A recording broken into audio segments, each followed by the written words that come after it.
Joining us right now, I'm very honored to say, is Tony Perkins, the president of the Family Research Council. Hello, Tony. How are you, sir? Steve, how are you today? I'm doing fine. I really appreciate your time. The decisions are in. Let's start with the Defense of Marriage Act first. Your reaction, and is it expected or unexpected on your part?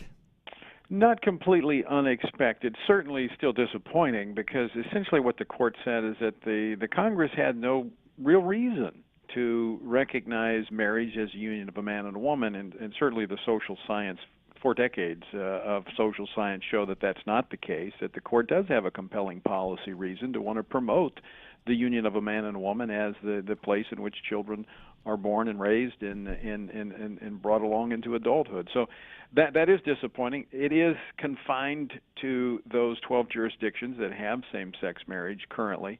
The federal government will be forced to recognize those couples in those states. So it's not across the board. It's not a sweeping decision when you combine the Prop 8 that some were hoping for.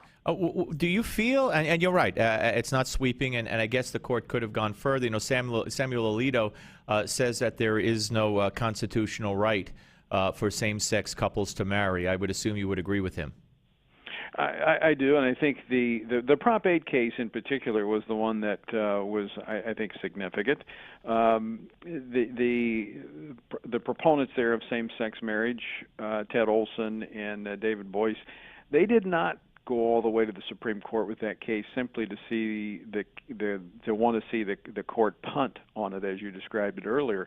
What they were hoping is that the court would impose same-sex marriage on the entire nation. They failed in that. The court did not do that. The court said the defenders did not have standing, and so I think that's very significant, because as this continues to unfold, this idea of redefining natural marriage, I'm not certain that time is on the side of those who want to redefine marriage, because Americans, as we've got 12 jurisdictions now that have same-sex marriage, people are beginning to realize there's a lot more to this than just two people who love each other.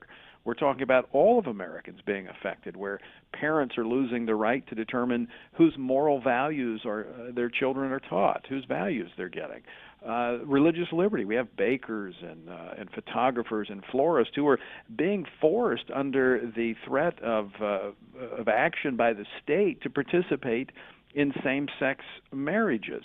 And, of course, religious freedom much broader than that. Right. You also mentioned earlier today, sir, not to interrupt, that you fear that religious institutions and churches who don't want to or refuse to perform same-sex marriages might lose their tax-exempt status. Well, it's already happened in New Jersey, the Ocean Grove campground, where and they don't even have same-sex marriage. They didn't at the time. They had the civil unions, but yet they wouldn't allow their facility to be used for this, and they lost their state tax exemption as a result. So these are not theoretical arguments. These are very practical. It's what's happening, but it's not been talked about that much in the media, and I think as more Americans become aware of this, they'll say, wait a minute, that's not something we gave a nod of affirmation to, and I think it'll slow down this train.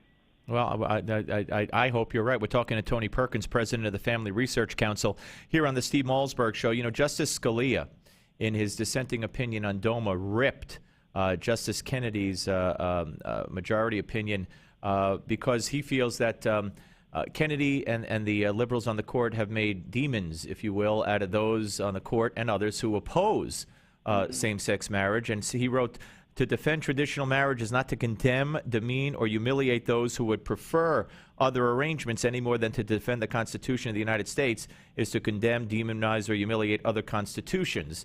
And he goes on from there. This has deteriorated into that kind of, attack by the left and supporters of gay marriage.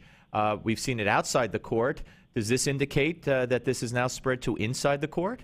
It would say, if you read Kennedy's opinion, yes. I mean, he basically says there's no other reason I can think of other than animus for people to want to define marriage as a union of a man and a woman.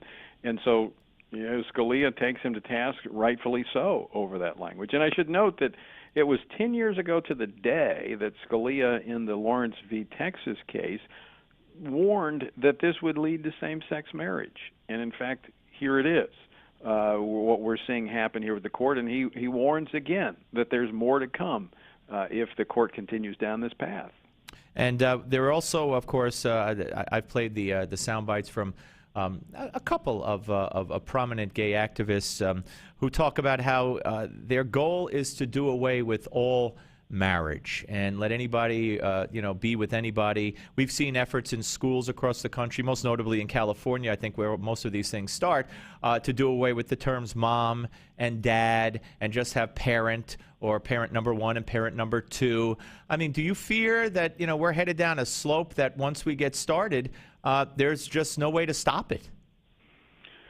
That's a very plausible viewpoint that have we crossed that point? I don't know, and I don't know that we'll know until after we've crossed it and we look back. And so we cannot take our hands off the plow, so to speak, or be deviated from our focus at present, fearful that we've crossed that point.